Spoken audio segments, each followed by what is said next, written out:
Chapter 5. Dilemma. They will criticize a journey because it is not their own. Yet in the times to come we will cling to each other in fervor, none of us alone. Envant Bode, 605th couplet in Musings, page 231.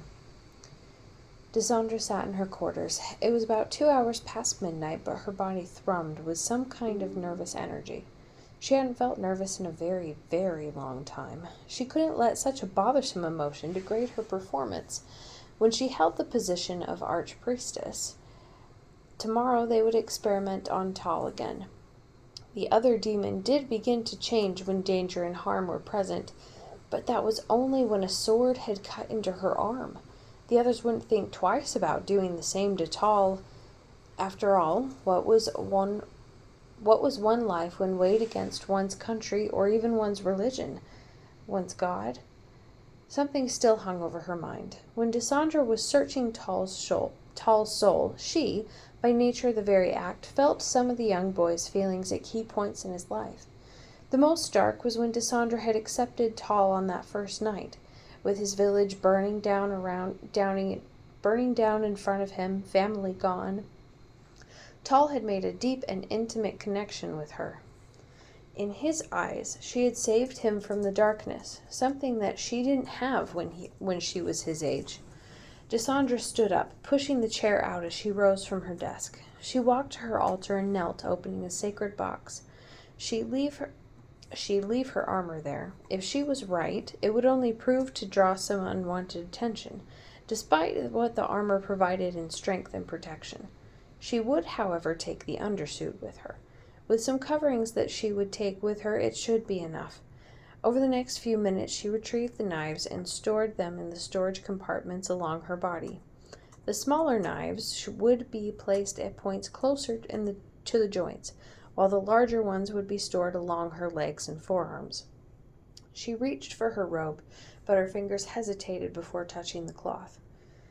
This robe would be a clear sign that she was an arch, noticeable to anyone, recognizable to anyone. With such a surge of shame, she retracted her hand and left it on its stand.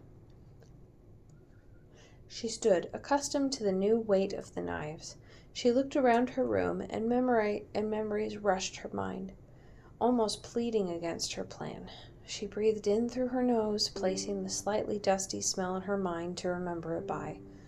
Gid had let her stay in this place, and the older man often offered her some of his tea. She edged the door open and slipped out. The monastery was dark, and only a few lanterns shone in the night. Even if she couldn't use augmentation to strengthen her eyes, she could blow through the monastery at a pace with no clear rival. She knew this monastery inside and out. It was hers, after all.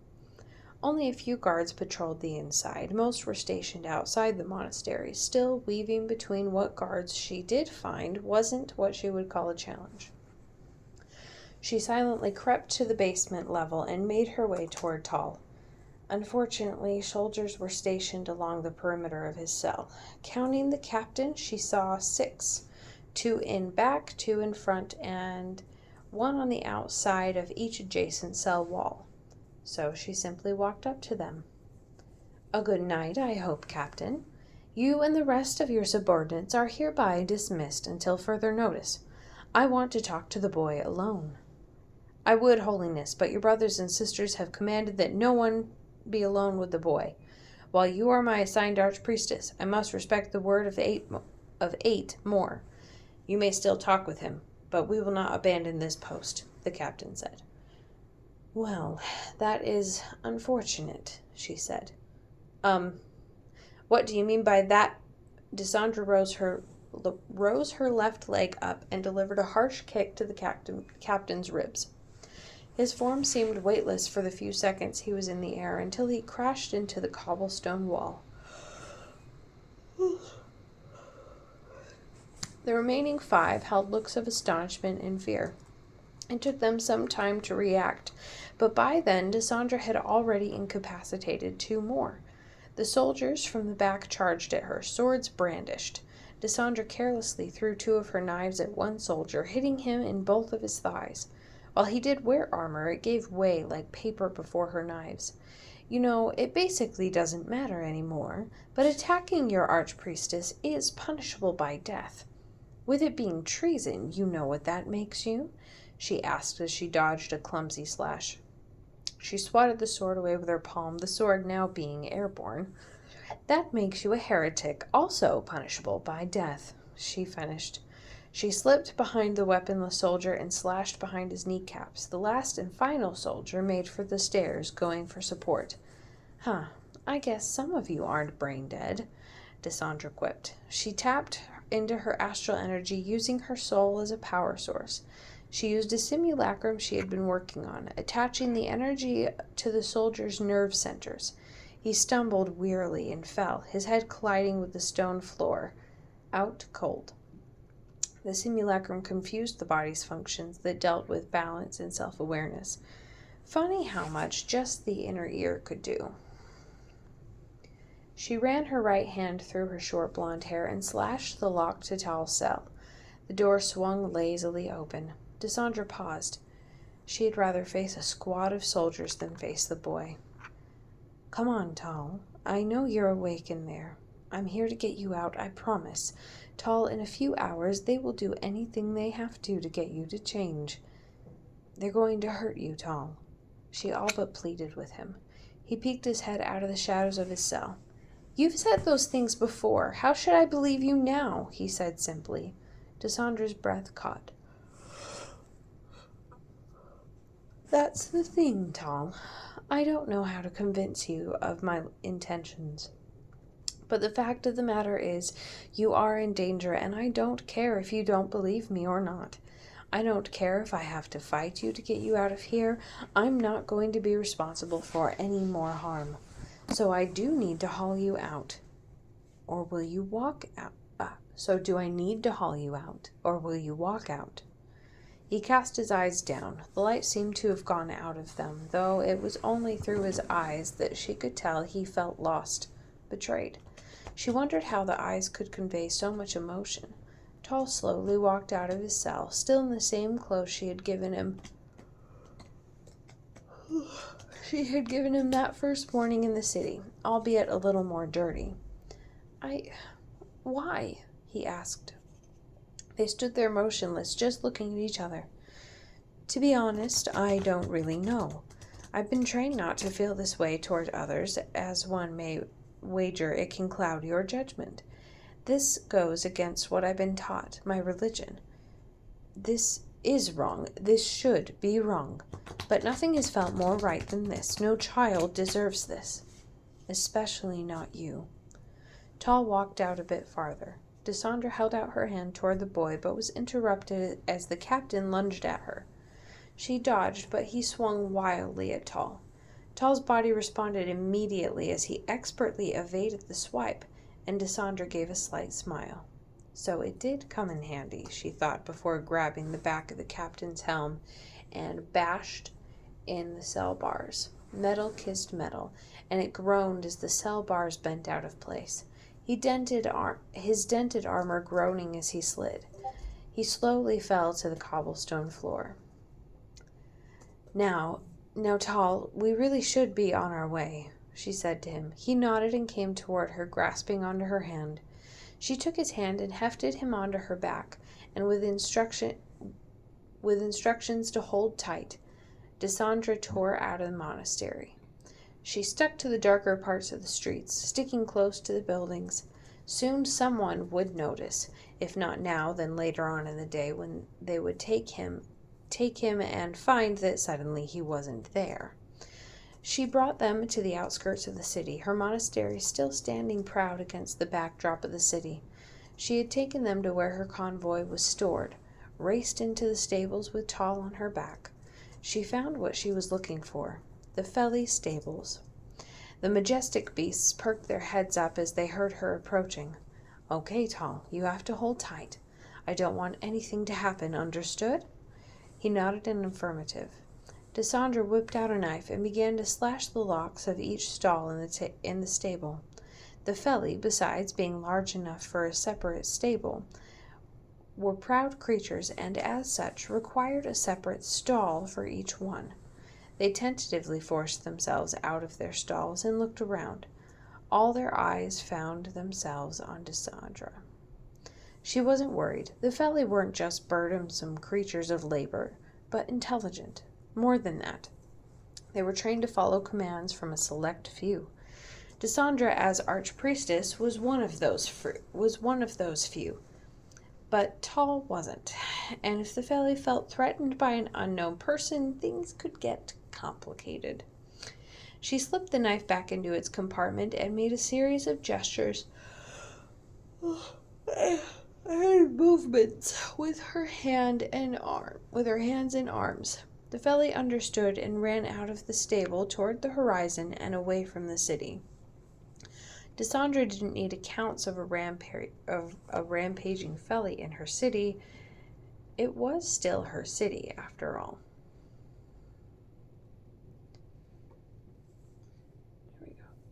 Lastly, she went to the stall farthest to her right and cut that one. Inside, a large black Feli with white antlers waited. The patterns on its fur were simple yet intricate. She stepped back, giving it room to walk out. The Feli looked at her expectantly, large cat eyes glowing in the night. Intelligent as it looked her over, its eyes shifted to Tall.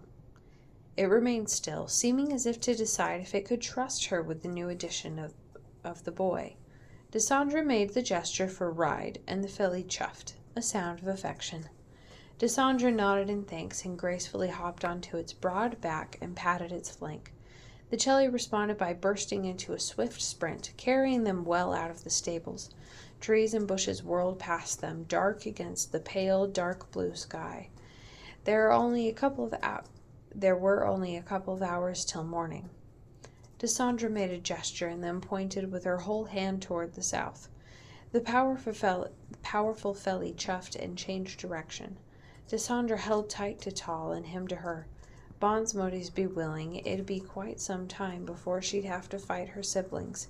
With such a head start, Dysandra hoped that they might fully outpace the Imperium.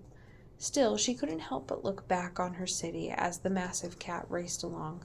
Dysandra tore her eyes from the graceful white spires, instead focusing her attention on the boy in between her arms. Chapter 6. Prophet. Those who claim knowledge of the future are not of my doing. Madness and conjecture are waiting for those viewing. N. von Bode's 17th couplet in Breaking of the Horizon, page 404. Sondu waited patiently outside his master's quarters. Well, his new master. He had worked as a servant to the Heraldry of Governance under Leon Raymount, a servant of the Herald of Governance himself as a probationary precaution. Him and many more masters meant to prepare and refine him, but recently he had been given a new charge.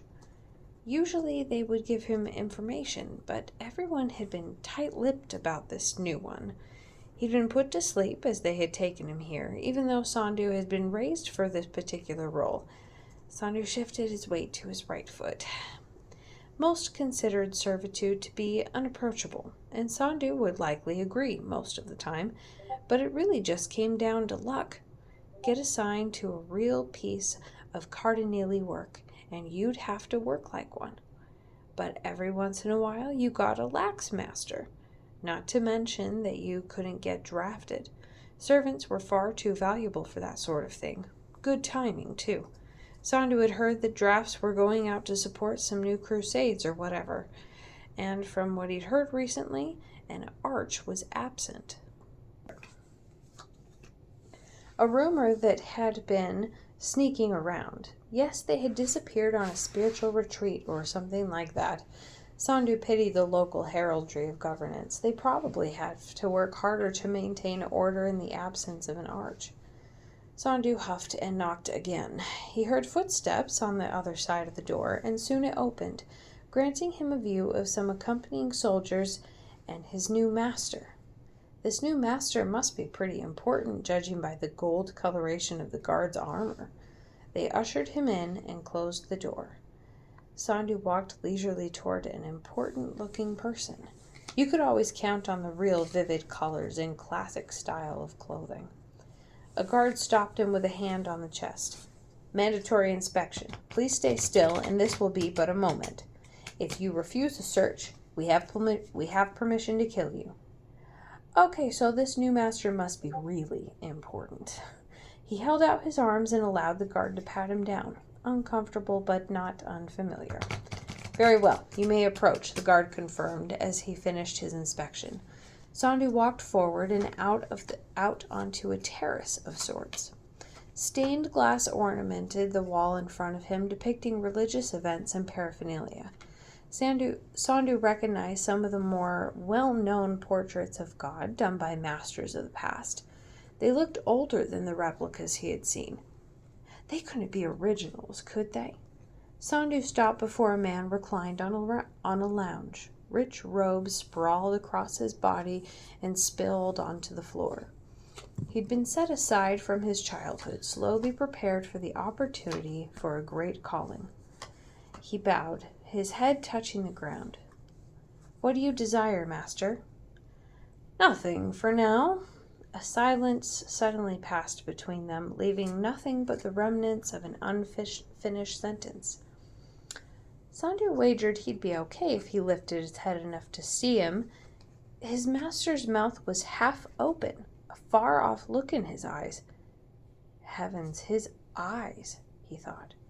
His master's eyes were iridescent. They shifted in color like the ocean would whirl with the waves, not completely controlled by chaotic rushes, but not fully governed by the tides. Actually, I do have something you can do for me, he said, looking down at him. Oh, I'm sorry. Please stand up. I admit I'm not used to this whole nobility thing. In fact, Mr. Thickjaw Guard over there kidnapped me only a few months ago. Isn't that right? His master said, suddenly looking at a guard. Sandhu was dumbfounded. Bruh, come on, stand up. Wait, can you stand up? Or do I have to, command you to do it? Okay, I command you. What's your name again? Sandhu. Okay, Sandhu, stand, follow me. But, all right, master. Oh, that's the other thing. Name's Daravis. You can call me by that from now on, Sandhu. Now, come, we don't have much time before they get suspicious. Sandhu scrambled up to his feet in pursuit of Daravis. They entered farther into the building via a hall with steps that led downward. Sandhu followed the spry young man down the dark stairs. Soon Sandhu found himself behind Daravis, who stood in front of a large door. A complex-looking lock located on the right-hand side of the door was unlike anything Sandhu had ever seen. Say, do you think I can trust you? Daravis asked, looking over his shoulder at Sandhu. Daravis's eyes shimmered as he looked him over. Sandhu felt an icy chill race down his back and over his shoulders and arms. It felt more like Daravis was looking beyond Sandhu, through him and considering him all at the same time. Oh yeah, I can definitely trust you. Welcome to the Quasar Sacrarium. Well, I guess it's my Quasar Sacrarium now. Won't be for long, but look. The door opened and Sandhu was led to a small circular room with a ceiling that curved up. The room was quite plain, with only what looked to be a simple wash basin at the center. Sandhu looked again and his eyes widened. The whole floor had complex characters and figures etched into it. Blue light seemed to glow faintly from the lines. Ah, yes, don't worry, the floor is normally like that. Don't know what causes the blue light, but it's not hot, so don't worry. Walk right in. Sandhu stepped into the room. His legs felt weaker than normal. I don't think this is in my job description, Sandhu voice. Yeah, probably not. Anyways, come over here. Quickly. Sandhu complied and stood off to the right of him as he knelt down and began tapping the stone ground. When he finished, the room thrummed with a splash of blue light. Sandhu clamped his teeth, jaw tightening. What was this place? A section of the floor began to rise, revealing inlaid shelves that held scrolls, loose parchment, thick books, and what Sandu could only describe as complex relics. Sandu made fists with his hands, the fingers pulled tight against the palm as he felt it get sweaty. Let's see, where was it? Ha! Found it! Found it! Oh, that's a relief. Last time it took me forever to find it. Daravis, which Sandu hadn't ever even seen disappear into the shelves, suddenly popped up off his left. Okay, hold up, what in all God's names is happening? Who in the heavens are you? Sandu said, pushing down a wave of hysteria. What do you mean? Daravis responded dumbly. What do I mean? First, you're guarded by what I think are the light's heirs. Second, that's the chapter that's tasked with protecting God himself. I thought they weren't even real, but apparently not. You said they kidnapped you, which I don't even want to get into right now. Then you lead me down this dark crypt. Quasar Sacrarium, Daravis interjected. To this Quasar Sacrarium, where the floor was glowing up, then the floor turned into a shelf filled with who knows what. How does the floor even do that? Daravis shrugged.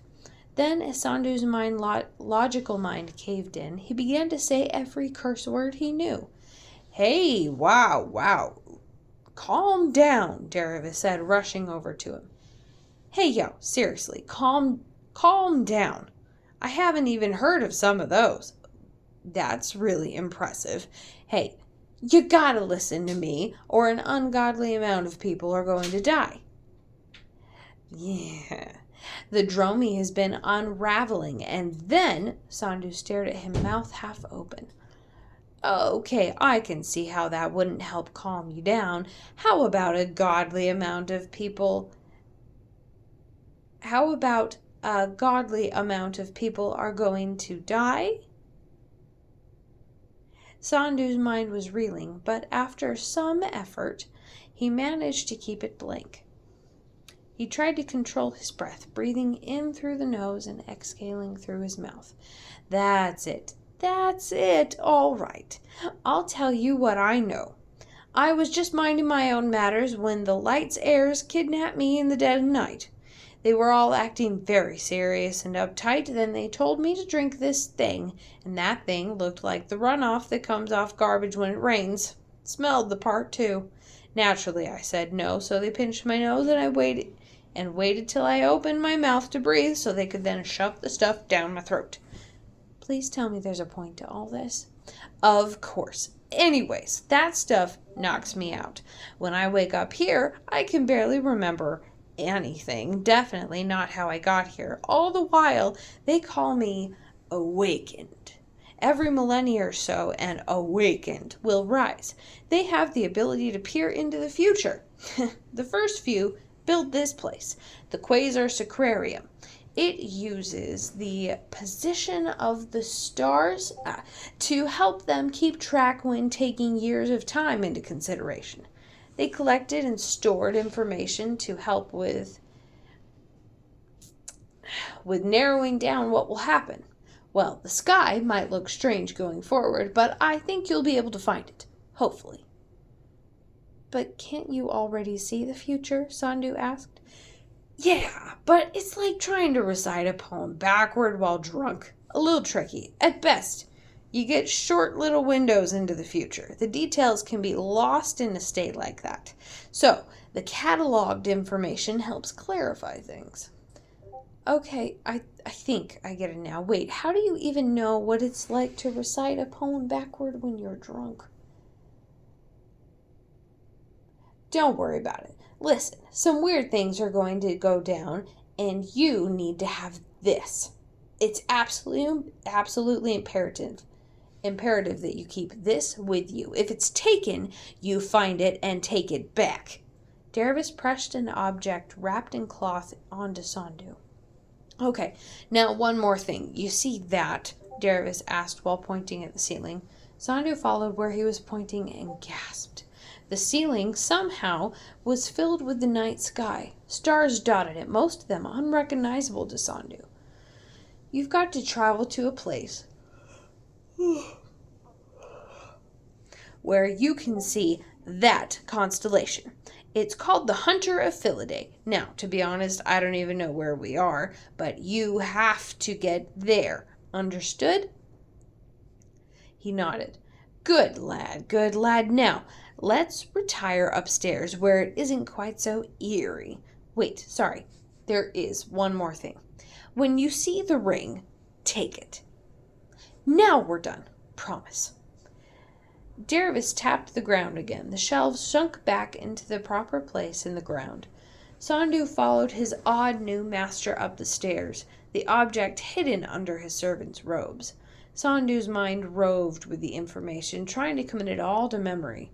Daravis emerged into the room where they had initially met. Sandu walked by Daravis's side. The light's heirs looked suspiciously at the two of them. The captain approached the two of them. Awakened, why did you bring this servant down to the Quasar Sacrarium? Only you can see the contents of that room. You know that he has to die now, he said. His hand was already on the hilt of his considerably sized sword. Don't bother. After all, what are you going to do about the assassin? The soldier didn't even have time to respond before the stained glass window shattered into pieces and fell to the floor. A dark figure alighted to the ground. Long, ornate, needle-like weapons held at their sides. A detailed chain made of small interlocked rings ran from the end of one, linking to the other at the base. The soldier pushed Daravis and Sandu behind him. His sword seemed to slightly glow as he drew it. They rushed each other. Sandu had never seen something like this. They weren't moving like normal people would. They were more like forces of nature clashing against each other. The soldier whipped his sword around with such grace and ferocity, the assassin had no choice but to put some distance between the two of them. Well, not that this isn't profoundly entertaining, but I'd wager that this is when the two main characters make their getaway. Agreed. They sprinted towards the exit of the complex, guards rushing in the opposite direction, who, in the confusion and instant nature of the fight, piled by the assassin, making a human barricade from the four of them. One soldier stopped just short of Daravis, motioning with his gauntleted hand. This way, chosen one. We must get you somewhere safe. By all means, lead the way. Sandu let adrenaline pinch the fear out of his mind. Instead of fear that clouded his judgment, he followed the soldier, leading them to what looked like a safe house. He led them out of the main building and into a rather squat one. It was all stones, no windows. I'm sure my brothers and sisters have neutralized the threat, but you must go and wait inside that building. Don't open it unless you hear the words, Horizon's Cliff. Do you two understand? Yes, soldier, Daravis said, but I'm afraid the threat has not been neutralized. In the event of my death, I want Sandu to be hanged along with the rest of my serving staff, divided up between random districts. I want Sandu to go to District 5, a town called Minu, free from death dealt at your hands. Yes, of course, but you must get inside immediately. Thank you, Daravis said before he oddly stepped to the side, a large needle catching him in the chest. He was dead before he hit the ground. Sandu saw as the iridescent colors that normally adorned Daravis's eyes leave as his body became a crumpled figure on the ground. Sandu's startled eyes widened as they shifted from the ground to the soldier standing near him. What had Daravis said just then? He was going to be hanged?